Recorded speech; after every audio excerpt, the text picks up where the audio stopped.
खबर इस वक्त की। शुभेंदु अधिकारी जी मीडिया से बोले हैं कि पश्चिम बंगाल में जो गुंडे हैं ना, उनका इलाज कर दूंगा, उन्हें सीधा कर दूंगा। हमने देखा है इलेक्शन के दौरान भी जिस तरीके से हिंसा बवाल की तस्वीरें सामने आती रहती हैं, टीएमसी और बीजेपी के समर्थक या कार्यकर्ता आमने सामने आते हैं, उसको लेकर शुभेंदु अधिकारी ने कहा है, क्योंकि हमेशा आरोप बीजेपी टीएमसी पर लगाती है और टीएमसी बीजेपी पर लगाती है। शुभेंदु अधिकारी कह रहे हैं कि टीएमसी को 100 से भी कम सीटें आएंगी और गुंडों को सीधा कर दूंगा।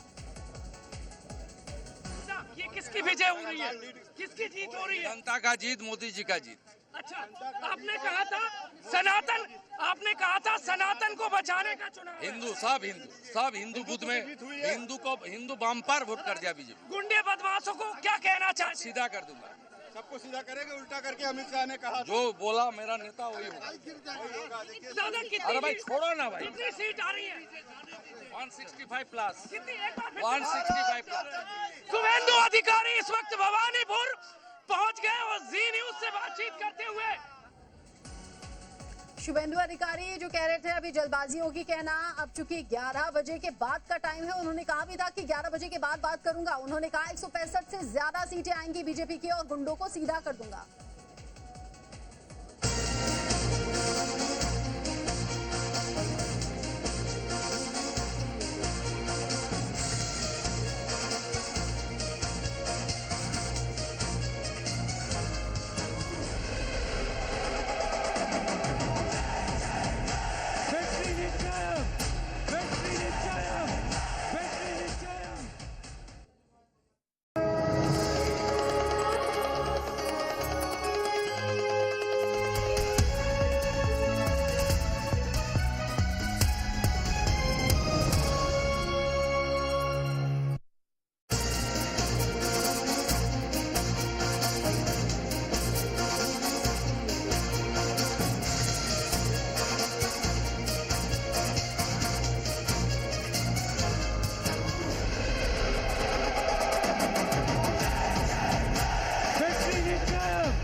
आप देख रहे हैं जी भारत। बड़ी खबर इस वक्त की, पश्चिम बंगाल जहां पर बीजेपी का सपना पूरा होता हुआ रुझानों में तो कम से कम नजर आ रहा है, और अगर यही रुझान नतीजों में तब्दील होते हैं तो बीजेपी पहली बार ऐसा होगा कि पश्चिम बंगाल में सरकार बनाएगी।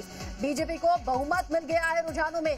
पार्टी कार्यकर्ता यहां पर जश्न के माहौल में नजर आ रहे हैं, एक दूसरे को मिठाइयां खिला रहे हैं, डांस कर रहे हैं, नारेबाजी कर रहे हैं।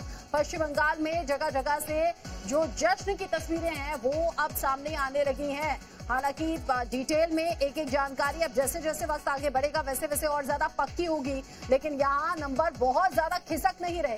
बीजेपी 163 सीटों पर अभी आगे बनी हुई है, हालांकि 65 से 63 अभी 2 सीटें कम हो गई है। टीएमसी 123 सीटों, देखिए 124, यहाँ आंकड़ा फिर बढ़ गया। टीएमसी 124 सीटों पर आगे है, बीजेपी 163 सीटों पर आगे है, जबकि कांग्रेस और बाकी जो पार्टियां हैं वो 3 सीटों पर आगे रुझानों में नजर आ रही है। अगर रुझान नतीजों में तब्दील होते हैं तो ये बीजेपी के लिए बड़ा ऐतिहासिक मौका होने वाला है, और वो